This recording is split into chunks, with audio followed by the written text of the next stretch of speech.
now we are going to see about our third topic, which is circulatory pathways. So in the circulatory pathways, it is divided into two. There are two types of circulation: open type of circulation and closed type of circulation. So in open type of circulation, the blood is passed through large vessels where it is opened. The tissues are directly bathed in the blood. Okay, and it opened into a large area, large spaced area. So therefore the tissues are bathed in the blood. So the type of circulation is known as open type of circulation. Okay. In closed type of circulation, the blood for the blood is totally passed throughout the body only through vessels and everything. Okay, only through vessels, veins, arteries, and everything. Okay, so this type of circulation is called closed type of circulation. So open type of circulation is seen in very low level of organization animals. Closed type of circulation is seen in high level organization of animals. Okay. So fishes are generally it has two chambered heart, one atria and one ventricle. Okay, and it has single circulation. Okay. So only if deoxygenated blood means only deoxygenated blood will flow, and it gets oxygenated and then oxygenated blood will flow and then deoxygenated blood will flow. Like that, it has a single circulation. Okay. Whereas in amphibians and reptiles, except crocodiles, so these have amphibians and reptiles except crocodiles. So these have three chambered heart. For crocodile, It has four chambered heart. Okay.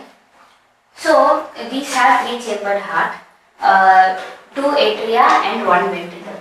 Okay. So it is incomplete double fertilization.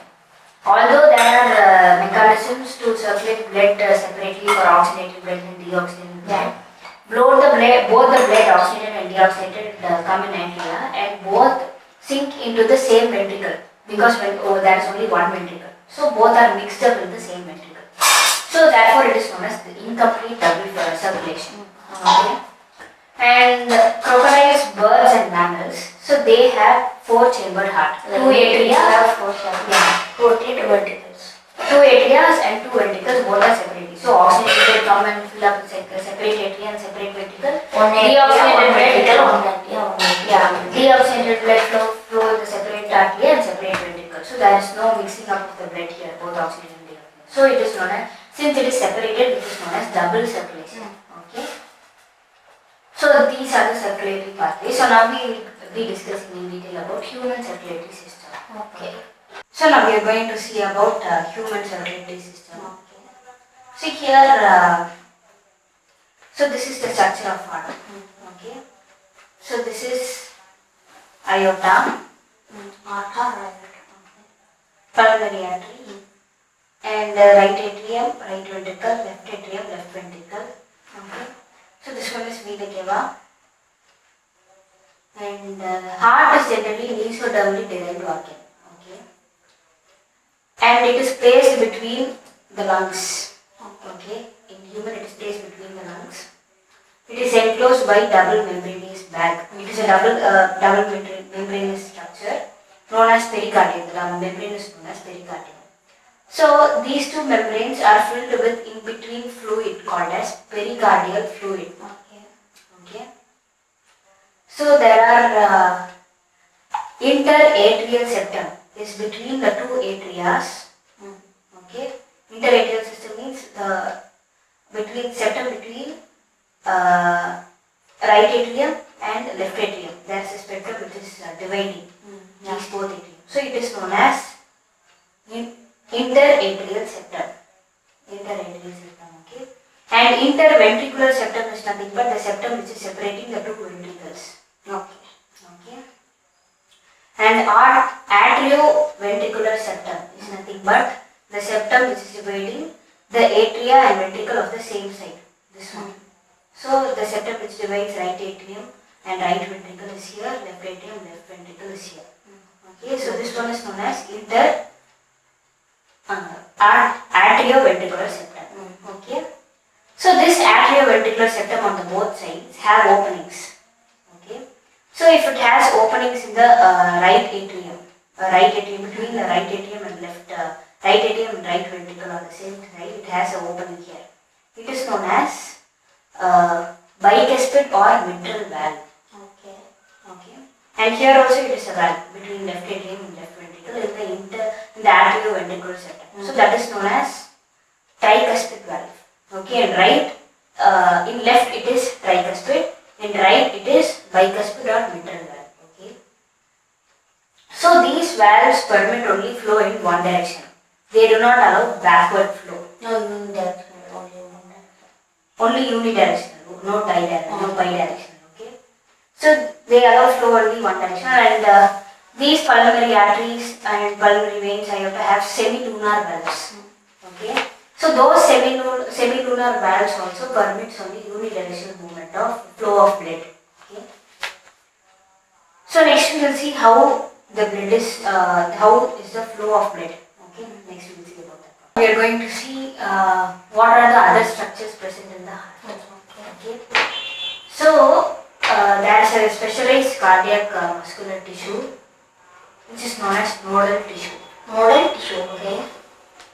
So the sinoatrial node, atrioventricular node, Okay. okay, and so these two nodes form the bundle of His and Purkinje fibers, okay, which travel along the atrioventricular septum Okay. and go to the sides of the heart. Okay. So here these nodes, sinoatrial node, atrioventricular node. So these two nodes has ability to generate action potentials. Action potential is the pumping action of heart. Okay. Without any external stimuli. Okay.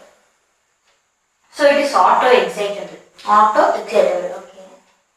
So this sinoatrial node, which is present at the top of the right atrium, okay, in the upper part of the right atrium. So the sinoatrial node gives maximum action potential up to 70 to 75 times per minute.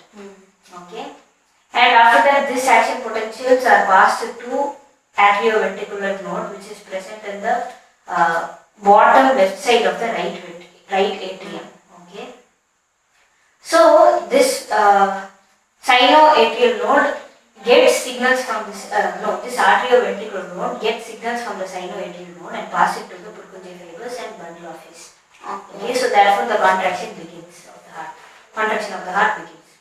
So since the sinoatrial node generates the action potential, initiate and maintain the rhythm, contractile activity of the heart, it is known as pacemaker.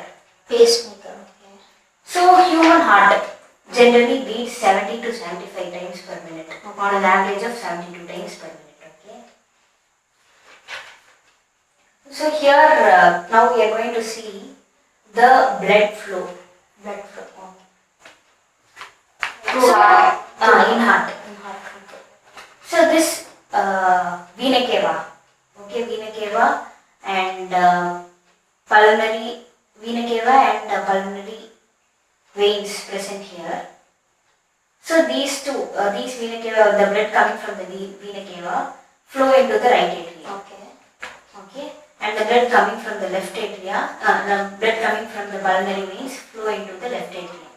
So these two, the blood filled in the right atrium and left atrium go down to the right ventricle and left ventricle Okay. by the bicuspid and tricuspid valves. Tricuspid means it has 3 valves. Yeah, That have 2 valves. Okay. okay. So bicuspid and tricuspid valve, it will flow into the right ventricle and left ventricle. Okay.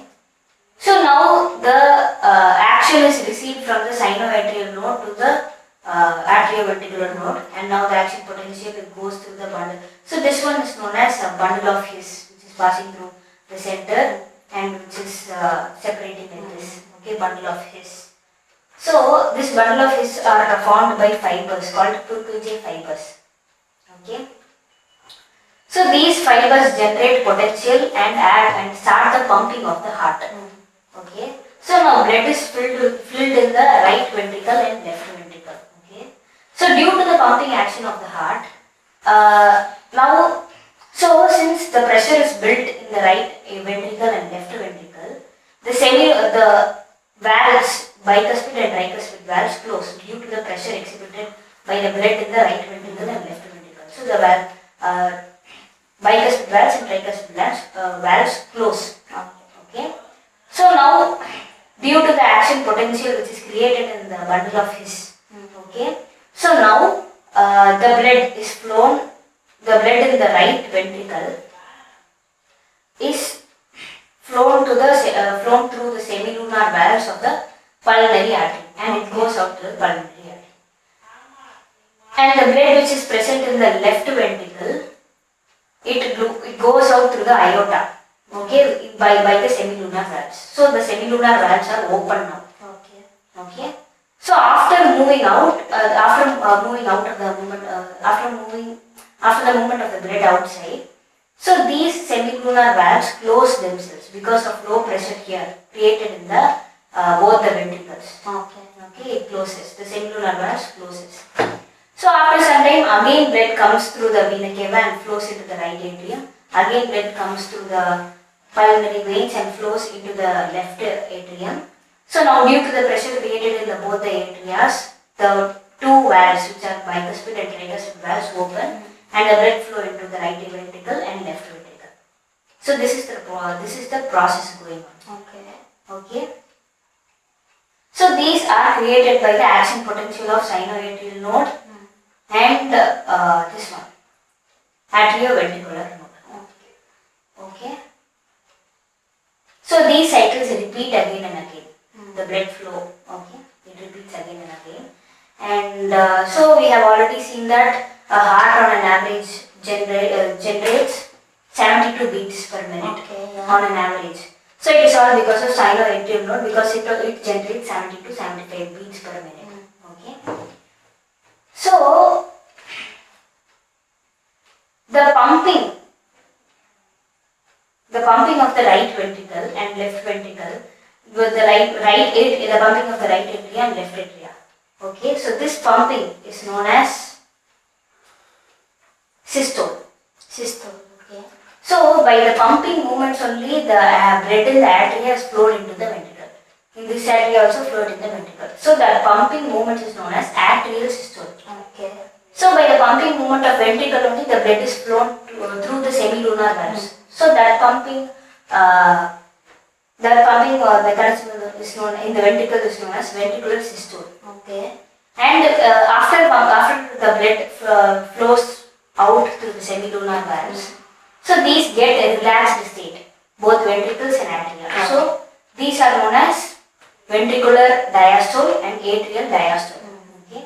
So when all the four right atrium, right ventricle, left atrium, left ventricle are in relaxed state after the pumping out of the blood, so now it is known as joint diastole. Okay. Joint diastole. Can you understand all the systole and diastole, how it is? So first blood comes here, it pumps atrial systole.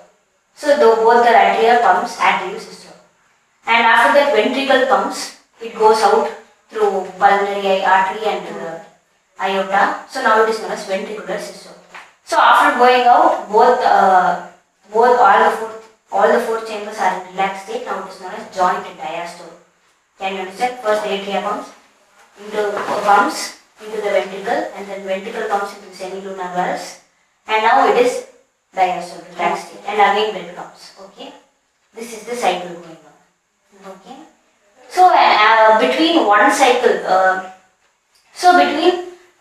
one cycle of blood and the other cycle, the time period between them is 0.8 seconds. 0.8 seconds. Okay. So that is one beat, 0.8 seconds. Okay. During one cardiac cycle, where one pumping of the heart, blood pump route is 70 ml. Okay. In one beat. Okay. So it is known as stroke volume. So this blood is known as stroke volume. This amount of blood is known as stroke volume. So it is nothing but on one cardiac cycle. So stroke volume into heart rate per minute is equal to cardiac output. Okay. So cardiac output is nothing but the blood which is pumped out per minute. Okay. So stroke volume is 70 ml into 72 times the heartbeats, which is equal to approximately it gives 5000 ml per minute. So a heart per minute. Okay. So this is this is cardiac output. 5 liters per minute. 5 liters is known as cardiac output. Okay. So the first sound, lub, This caused due to closure of tricuspid and bicuspid valves. Okay. Okay. And the second sound that is caused due to closure of semilunar valves. Okay. That closes that faster. Okay. So the sounds are caused by these two tricuspid, bicuspid valves and semilunar valves. Okay. So next we will see about electrocardiogram.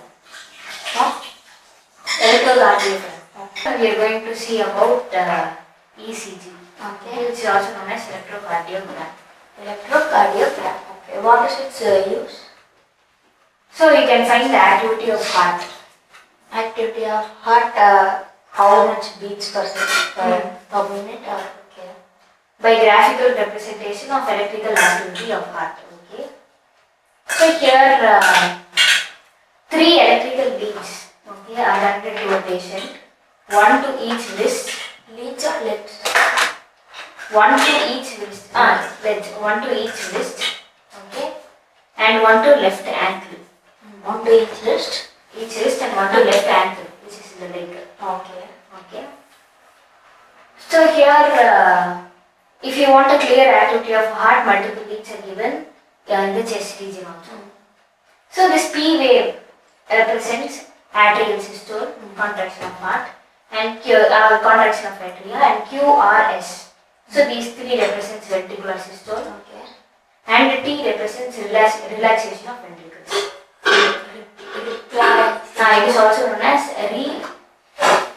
repolarization. Repolarization. Okay. So repolarization is relaxation, whereas depolarization is contraction. Okay.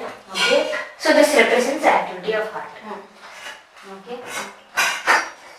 So here the number of QRS counts can represent the number of beats per minute.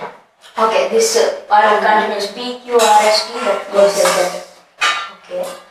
So this is generally electrocardiogram. Okay. So any defect in these any defect in these of each surge, it leads to we can find where the problem is, whether in the atria or ventricle, and what whether the If there is any block or something, we can find using this. Okay. So next we will see about double circulation. So now we are going to see about double circulation. Okay. So double circulation, we have already seen that in 4-chamber, the organisms which are having 4-chambered heart, they undergo special mechanisms where deoxygenated blood is carried by separate vessels and oxygenated blood is carried by separately. It is carried separately. So that is known as double circulation. Okay. So next we are going to see about regulation of cardiac activity. Okay. So here, since the heart is auto-excitable, okay, so it is auto-excitable by having nodes, sinoatrial node and arterioventricular node. It is known as the heart is also known as myogenic in nature. Myogenic. Okay, myogenic heart. And so in the neural system, medulla oblongata, which is present in the central nervous system, brain, like this medulla oblongata, it moderates the cardiac function through autonomic nervous system. Okay. So autonomic nervous system is nothing but the nerves which arise from the cranium and spinal cords. So it moderates the cardiac function through autonomic nervous system. This medulla oblongata. And neural signals from sympathetic nerves. Yeah. Okay, it is a part of ANS. Okay. Okay. Hello. Autonomic nervous system. It is a part of autonomic nervous system. So what these sympathetic nerves do? They increase the heartbeat. The sympathetic nerves increase the heartbeat. Okay. So whereas parasympathetic neural signals, it is also a part of autonomic nervous system. So it decreases the rate of heartbeat. Okay. So parasympathetic decreases the rate of heartbeat, whereas sympathetic increases the rate of heartbeat. Okay. So there are various adrenal medullary hormones also, which also increases the heart rate. Okay. So next we will see about disorders of circulatory system. Disorders of circulatory system. We are going to see about the disorders of circulatory system. Okay. So here, what are the disorders we are going to generally see in circulatory system? The first one we are going to see about high blood pressure. Okay. So it is also known as hypertension. Okay. So it is caused due to the blood pressure which increases higher than normal. Blood pressure is acting upon the vessels, veins, and etc. Those pressure is higher than the normal pressure. So normal pressure is generally 120 by 80. Yeah. So 120 is nothing but the systolic pressure. Systolic is nothing but the contracting pressure. Okay. And diastolic is nothing but the relaxing pressure of the heart. It is 80 and it is 120 in a normal person. But when it is higher than normal, for example 140 by 90, it is named as blood pressure. Okay, high blood pressure or hypertension. So next we are going to see about coronary artery disease. Coronary artery disease. Okay. It is also known as atherosclerosis. Atherosclerosis. Okay. Yes. So here, this is caused by affects the muscles. Okay. In this disease affects the muscles that supply the blood to the heart. So those muscles which supply the blood to the heart, they get affected, they get damaged. Okay. Due to the deposits of calcium, fat, cholesterol, and fibrous tissues and everything. So because of the deposits of them, so the muscles cannot supply enough blood to the heart. So that is known as coronary artery disease. Okay. So next one we are going to see about angina. Angina is also known as angina pectoris. Okay. So here in this, no enough oxygen reaching the heart muscle. Okay. No enough oxygen is reaching the heart muscle, then it is known as angina pectoris. Required oxygen is not obtained by the Heart. Okay. So the next one is heart failure. Heart failure is nothing but not pumping blood effectively enough to meet the needs of the body. So it cannot pump blood to the needs of our body parts, tissues and everything. Okay. Heart. So that is known as heart failure. So in that case it is failed. So heart failure. It is also known as congestive heart failure. Okay. Whereas cardiac attack, heart attack is nothing but when the heart muscle suddenly get damaged in an adequate blood supply. Why does it get damaged? Suddenly some collapsation. Suddenly. We all know it is biogenic. Suddenly some collapsation occurs. The sinoatrial node did not work suddenly. It becomes heart attack. Okay. So that is heart attack and this is heart failure. Failure is nothing but it cannot pump blood to the needs of our body parts. So that is failure. So with these disorders, the chapter gets over. Okay. Thank you for watching. Thank you. Please subscribe. If you like this video, share this video. And Pritika Naidu signing off.